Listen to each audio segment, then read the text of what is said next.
आज 19 नोव्हेंबर आपल्या इथे कापूस तंत्रज्ञानाच्या बाबत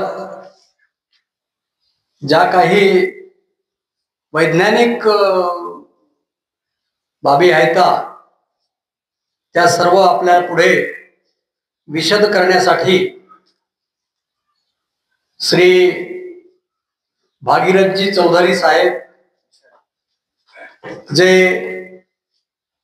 साऊथ एशिया बायोटेकचे निदेशक आहेत ते स्थानापन्न झालेले आहेत। मी सर्वप्रथम त्यांच्या स्वागतासाठी श्री जयंतराव बापट शेतकरी संघटनेचे ज्येष्ठ नेते आहे यवतमाळ जिल्ह्याचे, त्यांनी पुष्पगुच्छ देऊन त्यांचं स्वागत करावं।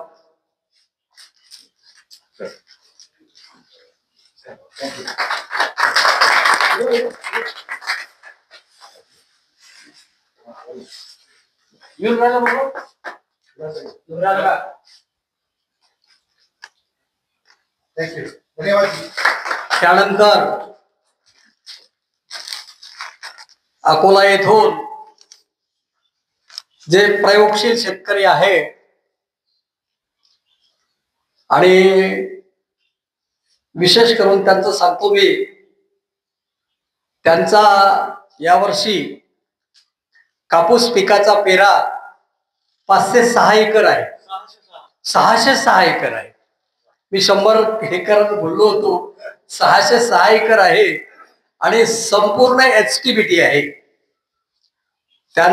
मी त्यांना मागच्या कार्यक्रमासाठी फोन केला होता आणि त्यांना निमंत्रण दिलं होतं, पण ते येऊ शकले नाही। ते म्हणाले आज माझा कापूस वेचणं चालू आहे आणि तुम्हाला सांगतो त्या दिवशी त्यांचा पहिला वेचा 2000 क्विंटलचा होता।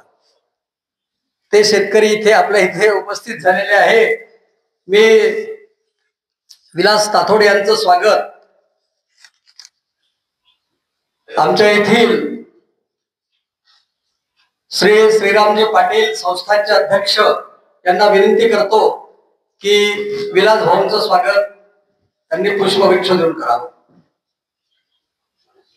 अत्यंत प्रयोगशील शेतकरी आहे, तुम्हाला त्यांच्याकडून खूप नॉलेज घेता येईल।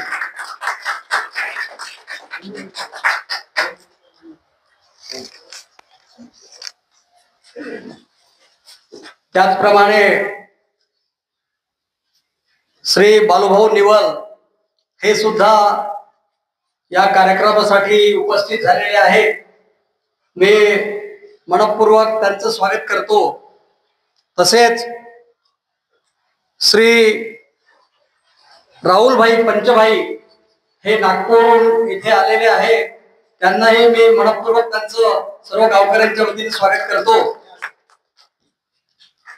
श्री राजेश शिंदे हे सुद्धा यवतमाळवरून इथे आलेले आहेत, त्यांचं सुद्धा मी स्वागत करतो मनपूर्वक।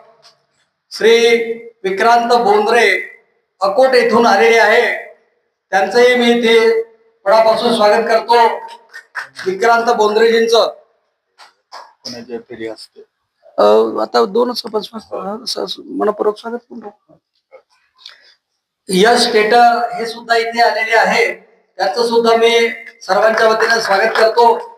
आणि आपले दामले साहेब यांचं सुद्धा तुपटाकळीकरांच्या वतीने आणि खास करून त्यांचं आमच्या गावावर खूप प्रेम आहे। ते वारंवार मला फोन करून सांगतात अण्णा असं करावं लागते तसं करावं लागते, मी हो म्हणतो आणि त्यांनी जो कार्यक्रम दिला तो कार्यक्रम मात्र मी करतो। मी सर्व गावकऱ्यांच्या वतीनं श्रीराम मंदिर संस्थांच्या वतीनं दामले साहेबांचे सुद्धा अत्यंत मनपूर्वक स्वागत करतो आणि पुढील सूचनांसाठी पुढील संचलनासाठी मी बालूभाऊंना विनंती करतो की त्यांनी पुढील संचलन करावं।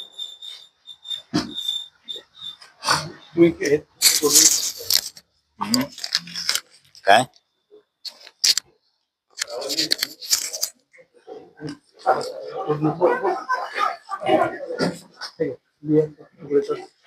सर्व उपस्थित गावकरी बंधू आणि शेतकरी संघटनेचे कार्यकर्ते, आज आपण विशेष असा एक कार्यक्रम घेत आहोत की ज्यामध्ये डॉक्टर भगीरथजी चौधरी हे आपल्याला भेटण्यासाठी आलेले आहे।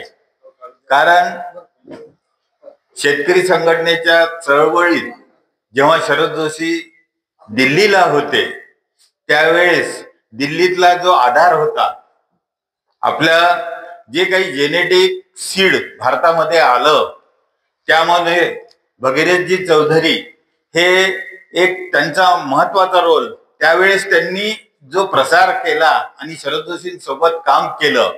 कारण बोलगाड वन येणं एवढं काही सोपं नव्हतं। दिल्लीला एकटे शरद जोशीच्या हातून हे काम कदापि झालं नसतं, परंतु त्यांचे हँड म्हणून जे काही लोक होते त्याच्यात सगळ्यात महत्वाचा एक वाटा म्हणून भगीरथजी शरद जोशींसोबत सतत सोबत राहिले, पत्रकारितेच्या भूमिकेत राहिले आणि संशोधनाच्या भूमिकेत राहिले। त्यांनी जेवढ्या काही जेनेटिक सीडच्या संदर्भात भारतामध्ये ज्या चळवळी आहे त्या चळवळी सोबत दिल्लीचा सगळ्यात मोठा आधार भगीरथजी राहिलेले आहे। ज्यावेळेस अजित नरदेजी आणि आम्ही केव्हाही जा तर यांची भेट घेऊन हे तेव्हा सांगायचे कुठं जायचं, कोणत्या पत्रकाराला भेटायचं, कोणत्या ऑफिसमध्ये जायचं, इंडियन एक्सप्रेस मध्ये जायचं की बिझनेस लाईन मध्ये जायचं। यांनी जे जे गाईडलाईन केलं त्याप्रमाणे म्हणजे दिल्लीचं खरं जे काम आहे साहेबांसोबत भगीरथजींनी केलं। आज येण्याचं प्रायोजन त्यांचं जे STBT महाराष्ट्रात विशेषतः विदर्भात जे आलं त्याचं आकलन करण्यासाठी मिलिंद भाऊशी ते कॉन्टॅक्ट मध्ये राहिले आणि ते आज जे प्रोग्राम आहे ते त्यांची एक सहज भेट आहे।